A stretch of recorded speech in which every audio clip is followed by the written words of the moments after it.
John O'Keefe was 46. He was found fatally injured in the snow outside of the home of a retired police sergeant during a severe winter weather on January 29th of 2022.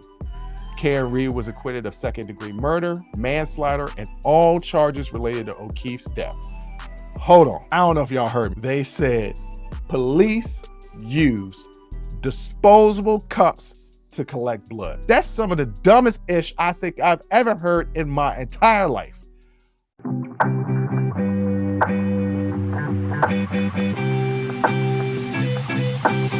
Something came across my timeline, and this was the Karen Reed case. Now, for most of you out there, you might already know about this Karen Reed case because it was a high-profile case.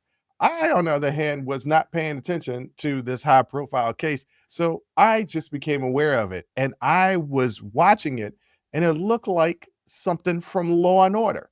So, for those people who don't know about the Karen Reed case, the Karen Reed is a Massachusetts resident and a former financial analyst. She was at the center of a high-profile criminal case involving the 2022 death of her boyfriend, Boston police officer John O'Keefe. The case drew national attention due to the dramatic allegations, conflicting narratives, and criticism of the police investigation. So just as I give you this brief synopsis of what was going on, doesn't that sound like the plot from a Law and Order SVU unit? Maybe not even Law and Order SVU, maybe the original Law and Order. This looks like ripped from headlines. I wouldn't be surprised if, because I haven't watched it in the last few years, if Law and Order SVU hasn't showcased this case on their show, because this was crazy. So what are the facts of the case? So John O'Keefe was 46.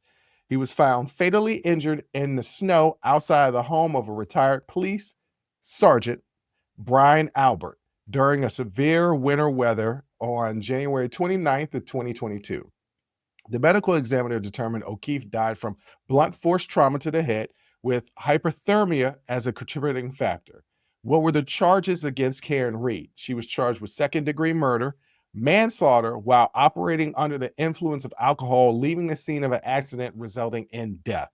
What was the prosecution's case? The prosecutors alleged that Reed, intoxicated and upset over the deterioration relationship with O'Keefe, reversed her SUV into him while dropping him off at a party at Albert's house, then left him to die in the snow. They argued that Reed's actions were intentional or reckless, citing their troubled relationship and evidence such as broken taillight fragments and O'Keefe's injuries.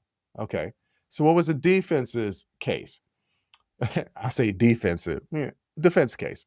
Reed's defense contended that she was being framed as part of a cover-up by members of law enforcement to protect their colleagues. O'Keefe was assaulted inside the house and then placed outside rather than being struck by Reed's vehicle. The investigation was flawed with alleged conflicts of interest, mishandling of evidence, and false and deceptive testimony from the police. That's what the defense was saying. A retired forensic pathologist testified that O'Keefe's injuries were inconsistent with being hit by a heavy vehicle. She had two trials, okay? The first trial ended in a mistrial after a hung jury.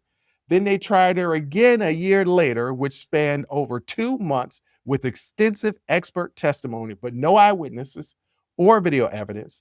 Jury deliberations lasted 4 days. The verdict came back June 18th, 2025. Karen Reed was acquitted of second-degree murder, manslaughter, and all charges related to O'Keefe's death. She was convicted only of operating under the influence of alcohol and sentenced to 1 year probation, avoiding jail time. So when I give you all that information, and I said this looks like a plot from Law and Order, it does. So you got a woman dating a police officer. And they're saying, the prosecution was saying that they were having some issues and she was so distraught and intoxicated that she dropped him off. She drove him to his friend's house, a retired police sergeant, so that they was going to party or whatever, probably going to watch a game or something like that, right? Drove him to his partner's house, dropped him off, got mad, ran him over with the car, and then just dipped out, right? And he died not only from force blunt trauma to the head, but also hypothermia, which means that he was out there for a while. That's what the prosecution said. The defense said, no, homie, the evidence is not pointing to him being hit by a car. The evidence is pointing to the fact that they beat his ass up in the house and then dumped him outside and just tried to frame her. And then on top of that, they had some faulty evidence, some faulty testimony, some bias as part of the investigation, and it looked like it was a police cover up. Now, I'm not Matlock. God, I'm dating myself. I'm not Matlock.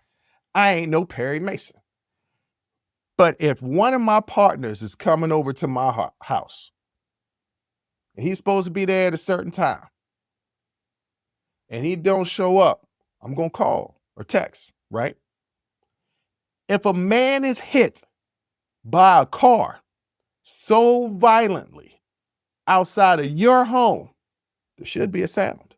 How is he going to fall? How is he going to get hit, lay out there, not only die from blunt force trauma to the head, but also hypothermia, which means that he was out there for a while? Did nobody hear him getting hit by a car? Didn't nobody peep out the window to see if his car was coming or something like that? Nobody? Yeah, this sounded a little fishy to me. And the jury thought so too. So the defense and some of the jurors highlighted inconsistencies in the police testimony and evidence handling, fueling public debate over the integrity of the investigation. Key points from the jurors: lack of direct evidence of a collision. Jurors repeatedly stated that based on the evidence presented that they could not conclude a collision had taken place. One juror told ABC News, "I think with the evidence presented, a collision didn't occur, and that's all I'm letting myself consider." Another juror, Paula Pedro, said, "We couldn't establish that there was a collision or that she was accountable for John's death. The Commonwealth and the investigators failed to fulfill their duties to demonstrate that to us." So sometimes people think cases are a slam dunk case. But here's the thing that I think a lot of people don't pay attention to when they hear reactions from juries or when they think that a person is just definitely guilty and a jury acquits. It's got to be beyond a reasonable doubt. That means it's up to the police and the prosecution that whatever holes the defense can poke in their case to be able to have an answer for that, or else that leaves reasonable doubt. If you tell me, hey, look, they didn't really prove that there was a collision, they didn't really prove that he died from getting hit by the car, that's reasonable doubt. You got faulty testimony, you got evidence, problems with the evidence. What do I mean by that? So jurors scrutinized the prosecution's claim that damage to Reed's taillight matched O'Keefe's injuries. Pedro explained, "We couldn't make the damage on the taillight, the original taillight, compatible with the injuries of John O'Keefe's body." Another juror noted that the taillight was still visibly lit in the video footage after the alleged incident, which did not align with the prosecution's scenario. And then there was expert testimony. The defense presented expert witnesses, including a former chief medical examiner and a biomechanist, who testified that O'Keefe's injuries were not consistent with being struck by a vehicle. The testimony cast further doubt on the prosecution's narrative. Then there was just the flawed and incomplete investigation. Jurors criticized the police investigation as sloppy and full of too many flaws. They cited gaps in the evidence, ambiguous DNA findings, and inconsistencies in the investigation process as reasons that they could not convict. Pedro said, "There were too many holes that we couldn't fill, and there is nothing that put her on the scene, in our opinion, besides just her dropping John off. And the burden of proof and reasonable doubt just weren't convincing to the jury." The jury verdict was grounded in the principle of reasonable doubt. As one juror put it, the answers were not in the courtroom. They charged the wrong person with murder, and that's why they lost. The defense strategy emphasized that the prosecution never proved a collision occurred, which jurors accepted as the defense argument. And then there was sloppy and unprofessional practices by the police department. Jurors and legal experts described the investigation as sloppy, pointing to questionable evidence collecting methods such as police using disposable cups to collect blood. Hold on. I don't know if y'all heard me correctly. They said police used disposable cups to collect blood.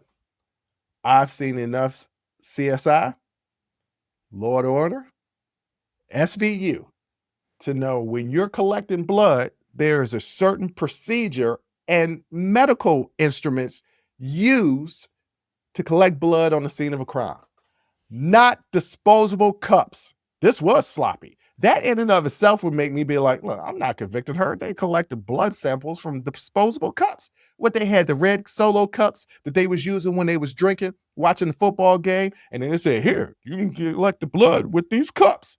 That's some of the dumbest ish I think I've ever heard in my entire life. Wow.